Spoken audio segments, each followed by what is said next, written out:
வணக்கம் ஃப்ரெண்ட்ஸ். நாம் இந்த சுவையான வெண்டைக்காய் புளிக்குழம்பை 10 நிமிடத்தில் மிக சுவையாக செய்து விடலாம். நாம் வெண்டைக்காயை இந்த அளவு பொடியாக நறுக்கி எடுத்துக்கொள்ள வேண்டும். ஒரு பெரிய வெங்காயம், 4 பல் பூண்டு, ஒரு தக்காளி பழம், ஒரு பச்சை மிளகாய். நாம் இந்த அளவு புளி ஊற வைத்து எடுத்துக்கொள்ளலாம். ஃப்ரெண்ட்ஸ், கடாயில் 2 ஸ்பூன் எண்ணெய் ஊற்றி வெண்டைக்காயை முதலில் வதக்கி எடுத்துக்கொள்ளலாம். இந்த அளவு எண்ணெய் ஊற்றிக்கொள்ளலாம். நாம் வெண்டைக்காயை சேர்த்து பிசு தன்மை நீங்கும் அளவு வதக்க வேண்டும். நாம் ஒரு 3 முதல் 4 நிமிடம் வதக்கினாலே வலுவலுப்பு தன்மை நீங்கிவிடும். பின் வெண்டைக்காயை நாம் தனியாக எடுத்து வைத்து விடலாம். ஃப்ரெண்ட்ஸ், நாம் வெண்டைக்காய் புளிக்குழம்பு செய்யும்போது இப்படி வதக்கி எடுத்து செய்தால்தான் மிக டேஸ்டியாக இருக்கும்.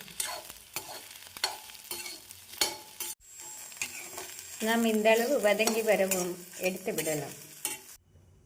ஃப்ரெண்ட்ஸ், நாம் வெண்டைக்காய் வதக்கிய கடாயிலே 4 ஸ்பூன் நல்லெண்ணெய் ஊற்றி கடுகு, உளுந்து, ஜீரகம் போட்டு தாளித்து விடலாம்.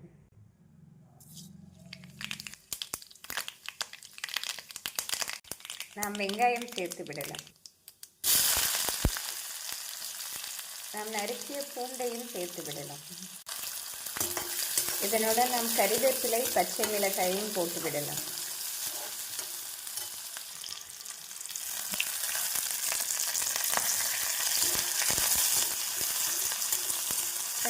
இந்த சமயம் நாம் தேவையான கல் உப்பை போட்டு விடலாம். குழம்பிற்கு தேவையான உப்பு.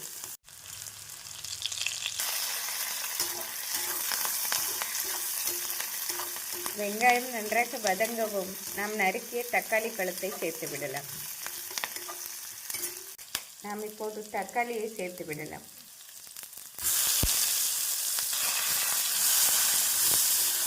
தக்காளி வெங்காயத்துடன் நன்றாக வதங்கும் வரை நாம் வதக்க வேண்டும். நாம் மீடியம் ஃப்ளேமில் ஒரு 2 நிமிடம் வைத்தால் வதங்கிவிடும். இந்த அளவு தக்காளி வதங்கவும் நாம் 1 ஸ்பூன் மஞ்சள் பொடி, 1 ஸ்பூன் குழம்பு மிளகாய் பொடி போட்டு விடலாம்.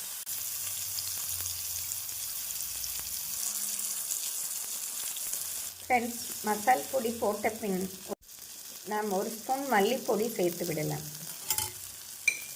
நாம் ஊற வைத்த புளியை கரைத்து அந்த தண்ணீரை ஊற்றி விடலாம். நாம் இந்த அளவு புளி தண்ணீர் ஊற்றினால் சரியாக வரும்.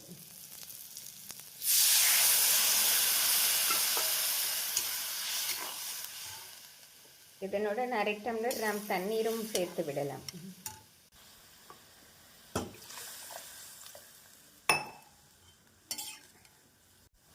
நாம் நன்றாக கொதித்து வரவும் வெண்டைக்காயை சேர்த்து விடலாம். ஃப்ரெண்ட்ஸ், இந்த அளவு தண்ணீர் கொதித்து வரவும் நாம் சிறிய துண்டு வெல்லம் சேர்த்து விடலாம். நாம் இந்த அளவு வெல்லம் போடுவதால் குழம்பின் சுவை மிக நன்றாக இருக்கும். நாம் இந்த சமயம் வெண்டைக்காயை சேர்த்து விடலாம்.